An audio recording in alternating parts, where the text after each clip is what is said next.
Welcome to Dark Knight Films Reviews and another horror movie night. Tonight, I will be reviewing Phantasm, Lord of the Dead, released in 1994. Written and directed by Don Coscarelli, starring Angus Scrimm, A. Michael Baldwin, Reggie Bannister, Bill Thornbury, Kevin Connors, Gloria Lynne Henry, Cindy Ambuehl, Brooks Gardner, and John Davis Chandler.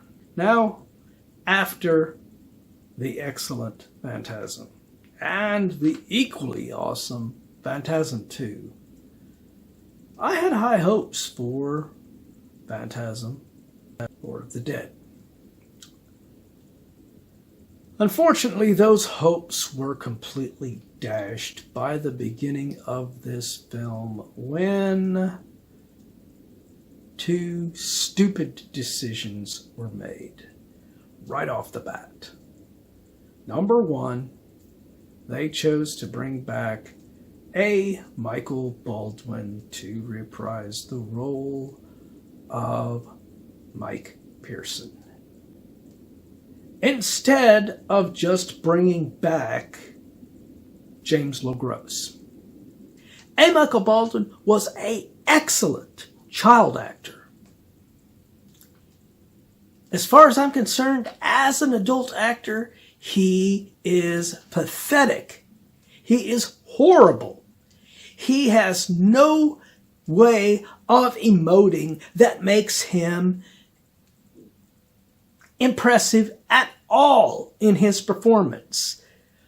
A real grade A downgrade from the excellent performance of James LaGrosse in Phantasm 2. Highly disappointing that they decided to bring this actor back. I mean, I could see you attempting it and going and bringing him in to audition and see if he still got what it takes. Because like I said, he was a great child actor. But not every child actor can be a great adult actor. And A. Michael Baldwin proves that in this film. And then the second stupid thing that is done in this film is, on top of replacing James LaGrosse, they don't bring back Liz as a character, and instead they just kill her character off. All the great character development from the Liz character is completely shit on in this film.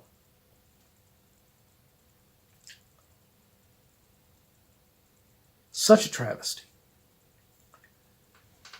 All of the great connection that we got with Mike Pearson and Liz as characters is just nope. And to top it off, they have those little shithead dwarfs decapitate her and hand her head to the tall man. What a complete disrespect to that character.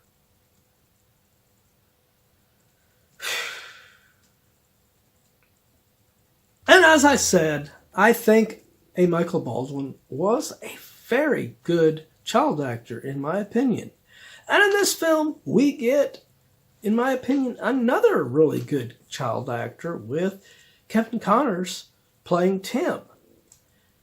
But it would have been much better if we would have gotten him interacting with characters like Liz and James LaGrosse's version of Mike. This kid doesn't get a chance to interact with hardly anyone except for Reggie. And Reggie is great in this film. He's another saving grace as he was in the previous two films. But he is given a leading lady in this, in Gloria Lynne Henry's Rocky. And unfortunately, I thought her friend that was introduced with her was the better of the two girls. But unfortunately, Don Coscarelli decided to stick a sphere in her head and drain the blood out of her and kill her ass off right off the bat. And meanwhile, this annoying character with Rocky, being portrayed as this total badass that she's supposed to be, is linked up with Reggie and Tim. And it's a dynamic that I don't think we needed in this film. It would have been much better had we just met the Tim character. It would have been really cool to get James LeGros to meet this kid, and this kid could have reflected what he feels about himself in a way. He could have saw a little bit of the young Mike Pearson in that kid Tim. But yeah.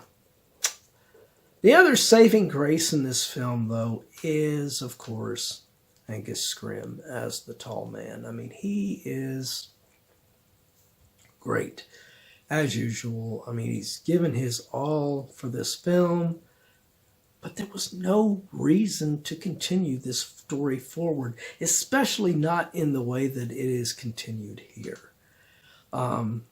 Another negative I'll give to this film is the introduction to these three dipshits, Edna, Rufus, and Henry. Now, these characters were bad enough and annoying enough in this scene where they're trying to kill Tim, and Tim kills every one of them with slick traps. He's basically like the horror version of Kevin McAllister in Home Alone, which was pretty cool. I have to admit, I liked that. That was cool. But then for no apparent reason, these characters are resurrected as these zombie-like figures, and it doesn't make any sense. The tall man wouldn't have known about any of this to be able to bring these people back, so how the hell did they come back?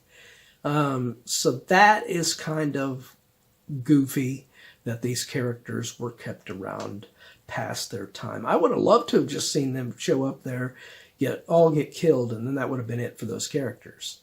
But then bringing them back as undead versions of them to keep attacking and keep attacking and keep attacking, it was stupid, in my opinion. Okay. So, in closing, my final review of Phantasm, Lord of the Dead.